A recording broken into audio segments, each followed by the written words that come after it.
Je m'appelle Camille Pira et je viens de Lausanne, d'ici, pas bouger.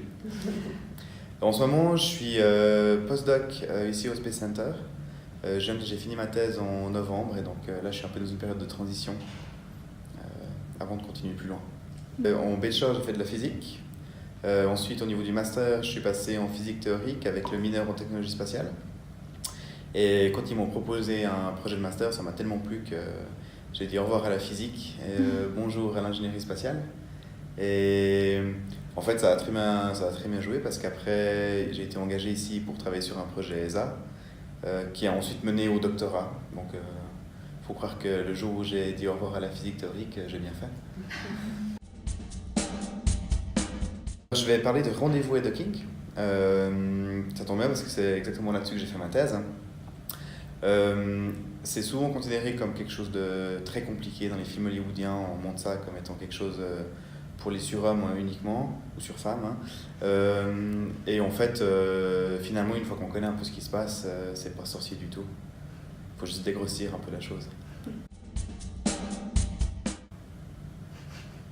La Lune. Il y a moins de gravité. C'est vraiment plus rigolo. Ouais, la Lune. Physique. Ah. Et tu peux dire les deux. Ben, il y a 5 ans, j'aurais dit physique théorique, parce que j'étais à fond là-dedans, et que je pensais que c'était le seul truc, enfin non, pas le seul truc valable, mais que c'était juste incroyablement bien. Je le pense toujours, du reste, c'est incroyablement bien. Par contre, je pense que j'ai énormément de respect pour les gens qui font de la physique appliquée, ou alors des choses impliquées, en général.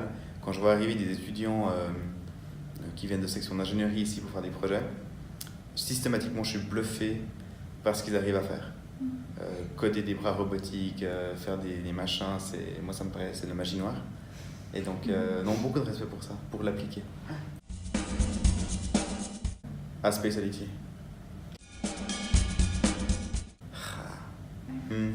Interstellar, j'ai beaucoup aimé, je vais dire pourquoi. Il y a une scène de docking qui est très réaliste. Très réaliste. Ouais, elle est carrément extrême, mais elle est beaucoup plus réaliste que dans d'autres films, genre Armageddon par exemple. Il y a là où il y a la station qui spin. En fait, c'est assez bien fait. Ouais. C'est méchant comme question. Claude, ça fait 5 ans que je travaille avec. On oublie à force que finalement c'est du même gabarit que Thomas Pesquet. Finalement, il a fait des trucs incroyables. Il a capturé Hubble, c'est le premier être humain à avoir capturé Hubble. Ça n'a jamais été fait avant. Thomas Pesquet, il a un côté. Finalement, il a quoi? Il a 35 ans, Thomas Pesquet? 40?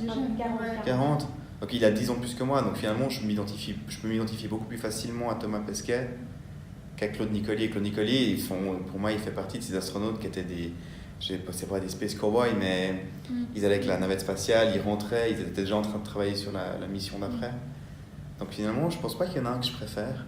C'est juste 2 époques complètement différentes, et il y en a un qui fait partie, que je qualifierais peut-être plus un peu de ces pionniers de l'histoire spatiale. Thomas Pesquet, c'est peut-être plus un pionnier. Par contre, ça reste un être exceptionnel de ce qu'il fait dans la science spatiale. Donc, les deux, mais différents.